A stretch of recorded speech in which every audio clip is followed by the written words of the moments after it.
Halo teman-teman semua, kenalkan, nama saya Badi John Wirnanda, dan NIM 22032493. Saya berasal dari kelas reguler 2 atau kelas C.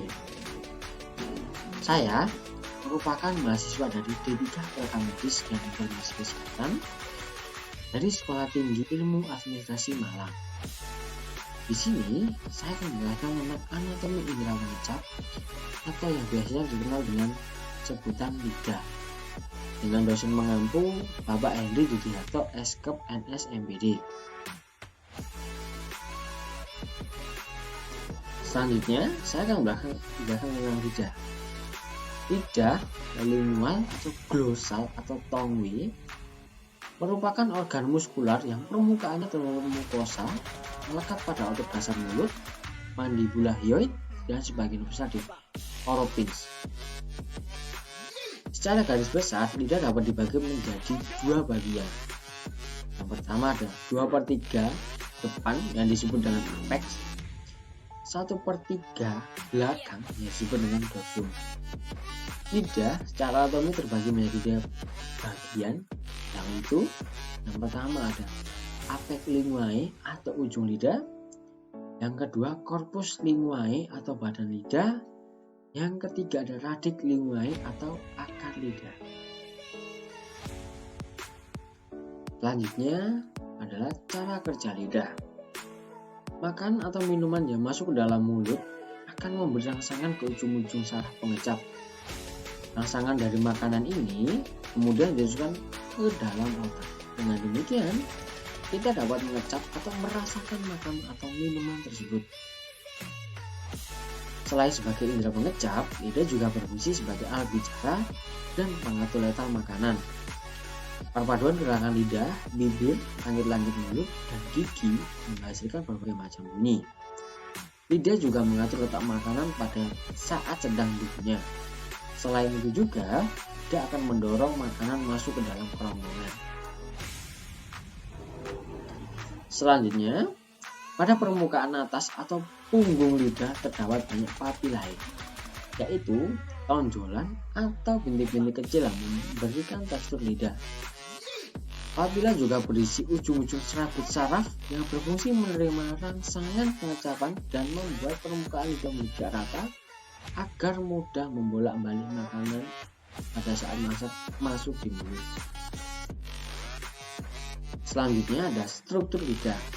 Yang pertama ada ujung dan tepi lidah. Bagian ini meliputi lidah bagian paling depan, dekat dengan bagian gigi seri serta tepi kanan dan kiri. Dalam anatomi lidah, bagian ini bisa bergerak bebas ke area depan, belakang, kanan, serta kiri mulut. Tak hanya itu saja, ujung dan tepi adalah bagian lidah yang peka terhadap rasa dari makanan atau minuman yang masuk ke dalam mulut. Yang kedua ada pangkal lidah. Pangkal lidah berada di bagian belakang dan menempel pada dasar rongga mulut. Untuk itu, Anda tidak bisa melihat struktur lidah ini dari luar mulut. Pada bagian ini ada cukup banyak sel sensorik yang mempengaruhi fungsi lidah. Hal ini bisa membuat lidah merasakan dan menyentuh sesuatu yang masuk ke dalam mulut. Yang ketiga ada dasar lidah. Pada bagian ini disebut juga akar lidah karena lokasinya berada di sisi bawah. Maka dari itu, Anda tidak bisa melihat bagian anatomi ini dari luar. Terletak di bagian belakang sepertiga belakang. Anatomi lidah ini terletak di bagian belakang dekat dengan tenggorokan. Selanjutnya ada badan lidah. Dari keseluruhan anatomi lidah, 2/3 bagian lidah lainnya disebut dengan badan lidah. Bagian ini bisa digerakkan secara bebas dan bertanggung jawab atas beberapa fungsi badan lidah. Yang kelima ada dorsum. Dorsum menjadi bagian dari anatomi lidah yang terletak di antara dan badan lidah. Dorsum lidah adalah bagian yang permukaannya terlihat sedikit lebih naik dari badan lidah. Di bagian ini terdapat garis cekungan berbentuk seperti huruf V yang disebut sulcus terminalis. Yang keenam ada papila. Papila adalah tonjolan atau bintik kecil yang berada di bagian atas dan samping lidah pada manusia. Warnanya pun sama dengan lidah dalam keadaan normal, sehingga tidak terlalu mencolok. Yang ketujuh ada otot-otot lidah. Secara garis besar, otot lidah dibagi menjadi dua anatomi, yaitu otot intrinsik dan ekstrinsik. Otot intrinsik adalah otot yang membuat lidah, lalu otot ekstrinsik yang mengaitkan lidah ke struktur sekitarnya dan berperan dalam menentukan posisi lidah. Nah, ini ada 4 jenis papila pada lidah manusia. Yang pertama ada papila filiformis.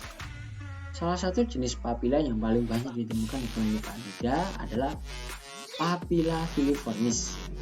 Papila filiformis ini berfungsi untuk mencengkeram makanan dan bisa memanjang. Dalam kondisi normal, papila filiformis bisa tumbuh dan memanjang hingga 1 mm. Setelah itu, papila filiformis akan copot atau gugur secara alami dari lidah dan papila filiformis yang baru akan tumbuh kembali. Yang kedua, papila fungiformis. Seperti jamur atau bercak merah di lidah yang paling banyak di ujung dan di samping pada lidah. Tiga adalah papila circumvallata. Merupakan papila terbesar yang berjumlah 3-14 membentuk huruf V di depan sulcus terminalis. Setiap papila circumvallata berbentuk bulat dikelilingi oleh parit dalam yang dibatasi oleh sebuah duri. Yang keempat adalah papila foliata. Papila foliata berada di kanan dan kiri lidah yang berfungsi dalam proses pengecapan makanan. Berikut fungsi dari lidah. Pertama adalah alat pengecap atau A. Reseptor tersebut papila lemuae. B. Tersebut terdapat di lidah, pipi, paring, epiglottis. Yang kedua, membantu proses, yaitu untuk mengunyah atau pengatur makanan saat dikunyah, menelan, berbicara atau saat kita berkomunikasi dengan manusia yang satu dengan yang lainnya. Yang keempat, membantu proses mengunyah. Saat kita mengunyah makanan, lidah bersama dengan pipi bagian dalam akan bekerja sama menggerakkan makanan ke permukaan pipi. Lalu, anatomi lidah akan berfungsi menekan makanan yang sudah dikunyah ke langit-langit mulut sehingga siap untuk menelan proses penelanan makanan. Yang kelima, bagian dari sistem pertahanan tubuh. Ujung lidah merupakan bagian yang paling sensitif terhadap sentuhan. Sensitif inilah yang membuat lidah bisa melindungi tubuh dari berbagai macam gangguan yang akan masuk ke dalam mulut. Yang keenam, membantu berbicara. Untuk bisa menghasilkan suara, lidah, bibir, dan gigi perlu bekerjasama dengan baik. Dalam proses bicara, lidah adalah salah satu organ terpenting yang kita gunakan pada berbicara. Berikut untuk otot-otot lidah. Yang pertama ada otot intrinsik. A. Melekat di lidah dengan mandibula oesioid. B. Membuat lidah dapat bergerak mengelilingi rongga mulut dan faring. Yang kedua ada otot intrinsik. A. Perlekatannya di dalam lidah. B. Membuat lidah mampu mengubah bentuk lidah seperti contoh memanjang, memendek, dan membulat. Nah, berikut ini otot intrinsik yang memiliki beberapa syarat dan kegunaannya. Yang pertama ada musculus genioglossus yang berfungsi untuk dapat menundukkan lidah, satu-satunya otot lidah yang dapat menggerakkan lidah ke depan. Yang kedua adalah musculus hypoglossus yang berfungsi untuk menekan serta juga menetralisirkan lidah sehingga punggung lidah lebih cekung.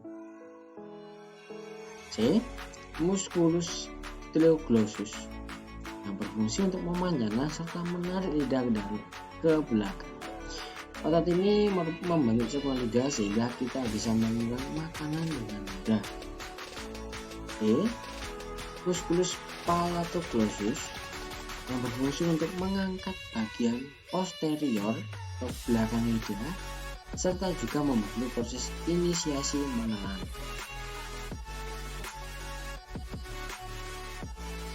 Yang kedua adalah otot-otot ekstrinsik.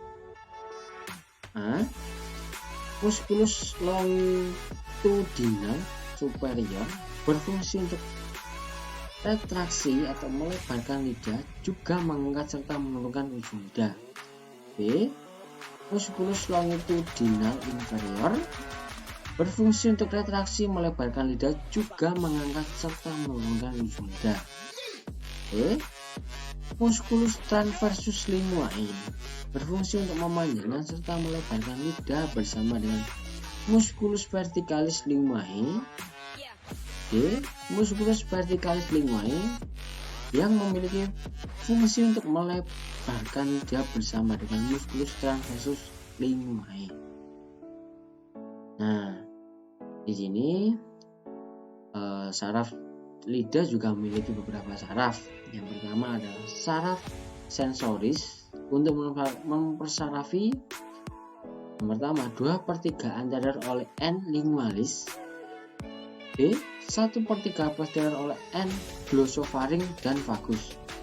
Yang kedua saraf pengecap untuk mempersarafi 2/3 anterior oleh serabut-serabut N facialis, 1/3 posterior oleh N glosopharynx. Yang ketiga ada saraf motorik mempersarafi otot-otot lidah, yaitu styloglossus, hypoglossus, dan genioglossus. Berikut kemampuan indera pengecap. Yang pertama ada rasa manis. Rasa manis umumnya rasa manis terbentuk dari substansi gula dan alkohol. Selain itu juga beberapa jenis asam amino juga terasa manis. Beberapa contoh rasa manis bisa datang dari jus buah, kek, permen, dan juga buah-buahan. Yang kedua, rasa asam. Makan atau minuman terasa asam karena ion hidrogen di dalamnya. Sebut saja lemon, yogurt, cranberry, atau cuka. Meski demikian, makanan yang sudah rusak juga bisa terasa asam. Disinilah peran indera pengecap atau untuk mengidentifikasi jenis makanan yang berbahaya untuk dikonsumsi oleh manusia. 3. Rasa asin. Makanan dengan kadar sodium seperti gorengan atau protein hewani biasanya terasa gurih atau asin. Sodium diperlukan tubuh untuk menjaga keseimbangan kadar cairan dan elektrolit di dalam tubuh manusia. 4. Rasa pahit. Indera pengecap juga bisa mendeteksi rasa pahit karena molekul-molekul dalam makanan, utamanya tanaman, pada zaman purba penting untuk bisa mendeteksi rasa pahit ini untuk mengenal makan mana yang tidak boleh dimakan atau dikonsumsi oleh manusia karena berbahaya pada kesehatan. Rasa umami atau rasa gurih. Rasa gurih ini adalah jenis rasa yang baru ditemukan oleh para peneliti. Istilah umami dikenal dunia karena bermula dari penemuan peneliti asal Jepang bernama Kikunae Ikeda tentang asam glutamat dari kombu atau jenis rumput laut.